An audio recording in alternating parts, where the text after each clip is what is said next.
Sir నమస్తే sir. నమస్తే sir. తెలంగాణలో రేవంత్ రెడ్డి గారి పరిపాలన ఎలా ఉంది?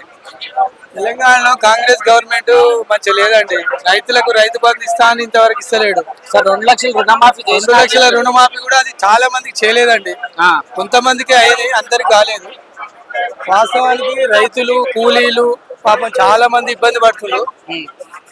ఈ గవర్నమెంట్ తో చాలా ఇబ్బంది పడుతుందండి. 1 year అయినా కూడా ఇంతవరకు ఏం మంచి జరగలేదు. ప్లస్ ఇంకోటి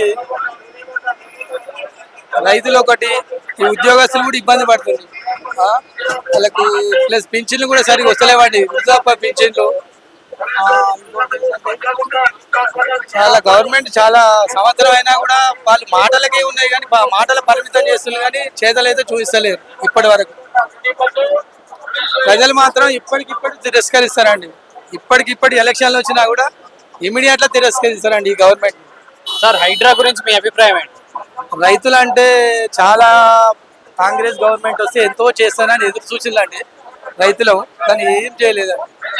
హైడ్రా ఉంది కదా సార్, దాని గురించి మీ అభిప్రాయం ఏంటి? హైడ్రా ఓకే అండి, అది దానికి మేము సపోర్ట్ అండి. ఎందుకంటే అది మంచి చేస్తుండే హైడ్రా.